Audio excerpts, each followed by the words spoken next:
सभी मित्रों को राधे राधे। हिंदी एकेडमी में आपका फिर से स्वागत है। कैसे हैं आप सब? आशा करती हूँ माता रानी की कृपा से अच्छे होंगे और अपनी सभी एग्ज़ाम की तैयारी अच्छे से कर रहे होंगे।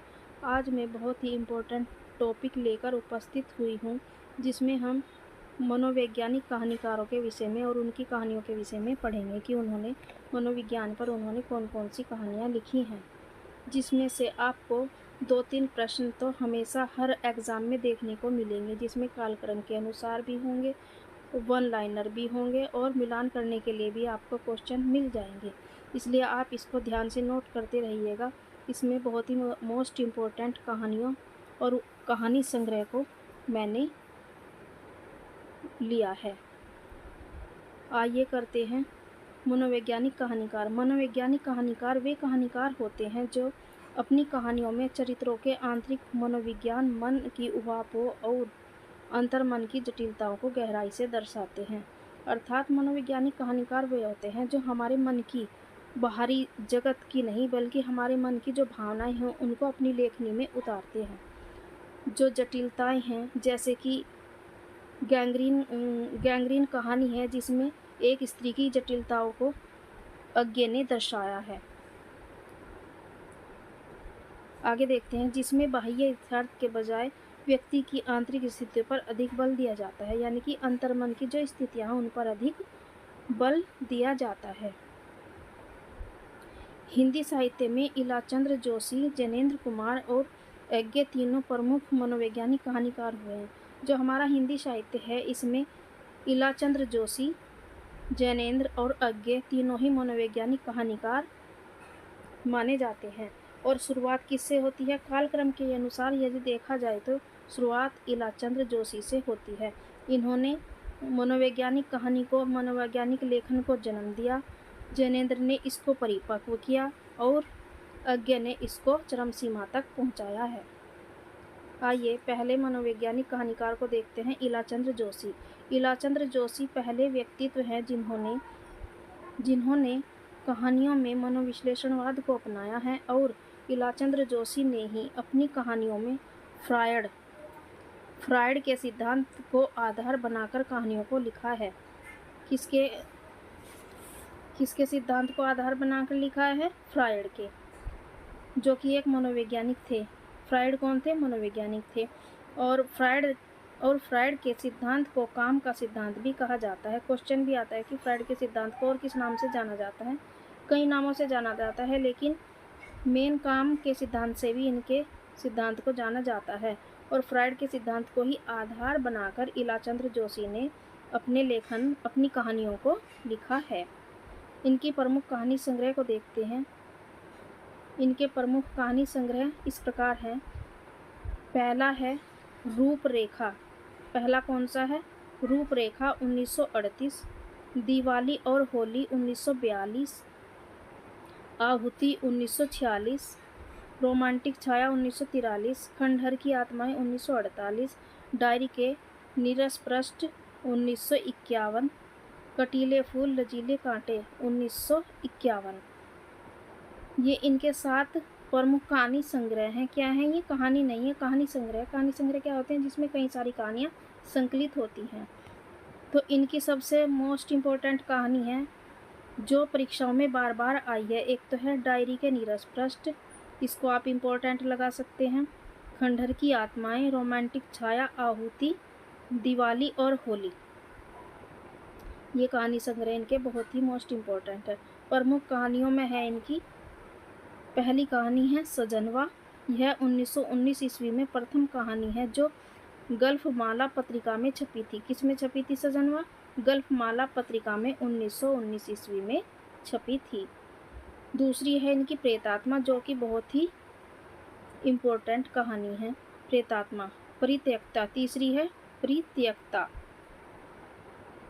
चौथी है रोगी। पांचवी है दुष्कर्मा।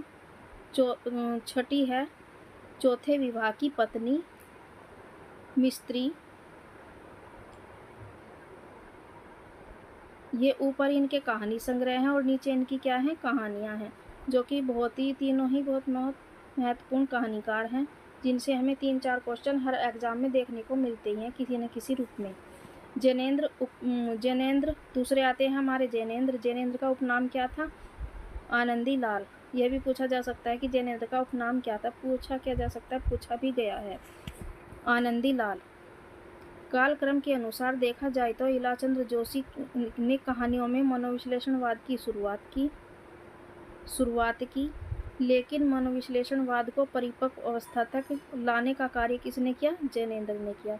जैनेंद्र की कहानियों की शुरुआत सन 1928 ईस्वी में खेल कहानी से मानी जाती है, जो कि विशाल भारत में प्रकाशित हुई थी। किस में हुई थी?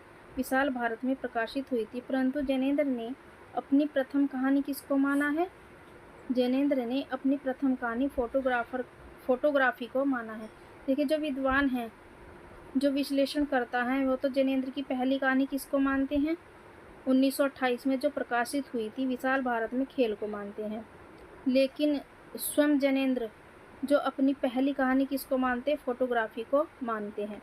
क्वेश्चन बनता है कि जैनेंद्र स्वयं अपनी पहली कहानी किसको मानते हैं? फोटोग्राफी को मानते हैं, खेल को मानते हैं, फांसी को मानते हैं, या किसको मानते हैं? तो ये मानते हैं फोटोग्राफी को। अब देखते हैं जैनेंद्र के कहानी संग्रह जो निम्नलिखित हैं। पहला कहानी संग्रह है इनका 1929 में, फांसी। दूसरा है दो चिड़िया। तीसरा है एक रात, वातायन, नीलम देश की राजकन्या, जलसंधि। 6 के 6 इनके लिए 6 कहानी संग्रह हैं। 6 के 6 मोस्ट इम्पोर्टेंट है और बहुत बार प्रकाशन वर्ष के अनुसार लगाने के लिए भी आए हैं।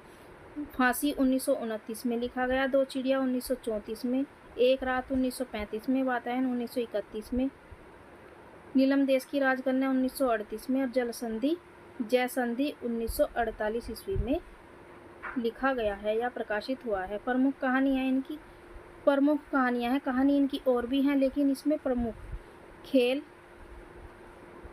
अपना अपना भाग्य, पत्नी, लाल सरोवर, पान वाला, जानवी, ग्रामोफोन का रिकॉर्ड, मास्टर साहब एक दिन, एक कैदी, बाहुबली, कह पंथा, स्पर्धा इनकी इम्पोर्टेंट है। ग्रामोफोन का रिकॉर्ड बहुत बार पूछा गया है। अपना अपना भाग्य यूजीसी नेट में भी लगी हुई कहानी है। खेल इम्पोर्टेंट है, पत्नी इम्पोर्टेंट है, जानवी और पानवाला, ये इनकी मोस्ट इम्पोर्टेंट कहानियाँ हैं। तीसरा है हमारा सच्चिदानंद हीरानंद वात्स्यायन अज्ञे। एक बार क्वेश्चन इनका पूरा नाम भी पूछ लिया गया था। कि अज्ञे का पूरा नाम निम्नलिखित में से क्या है? तो इनका पूरा नाम भी याद रखिएगा, सच्चिदानंद हीरानंद वात्स्यायन अज्ञे। मनोवैज्ञानिक परंपरा के तीसरे सबसे महत्वपूर्ण कहानीकार अज्ञे जी हैं। इनके प्रमुख कहानी संग्रह इस प्रकार हैं: विपत्तिका 1937, परंपरा 1940, कोठरी की बात 1945, अमरवल्लरी 1945, शरणार्थी 1948, जयदोल 1951, ये तेरे प्रतिरूप 1961 इनके प्रमुख कहानी संग्रह हैं, जिनमें से शरणार्थी, कोठरी की बात, जयदोल, अमरवल्लरी, जयदोल, ये तेरे प्रतिरूप। इनके तो ये सारे ही इम्पोर्टेंट हैं, जो कि बहुत बार परीक्षाओं में आए भी हुए हैं। अब इनकी प्रमुख कहानी देखते हैं। पहली है इनकी कड़ियाँ, दूसरी है मैना, तीसरी है हजामत का साबुन, मेजर चौधरी की वापसी। एक वापसी कहानी और है। किसकी है वापसी कहानी? एक और आती है वापसी, जो कि बहुत ही प्रसिद्ध कहानी है। किसकी है? उषा प्रेमवदा की। किसकी है? उषा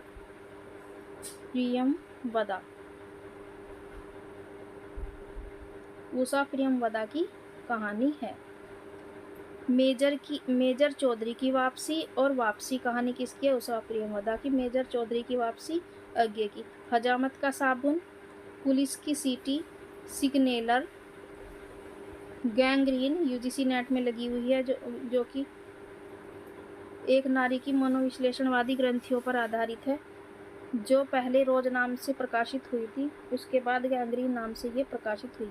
शरणदाता है होली बीन की बत्तखें, धीरज का पठार। ये हमने आज तीनों मनोवैज्ञानिक कहानीकार पढ़े हैं, जिन्होंने अपनी कहानियों में मनोवैज्ञानिक विचारों को, भावों को, अंतर्मन की जटिलताओं को अपनी कहानियों के माध्यम से वर्णन किया है।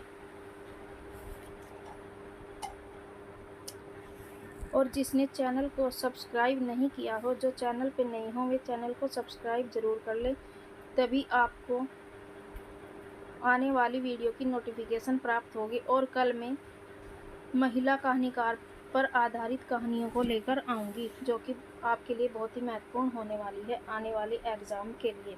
जो एलटी का एग्ज़ाम आने वाला है, UP, TGT, PGT, UGC net इत्यादि, देखने के लिए बहुत बहुत धन्यवाद सभी।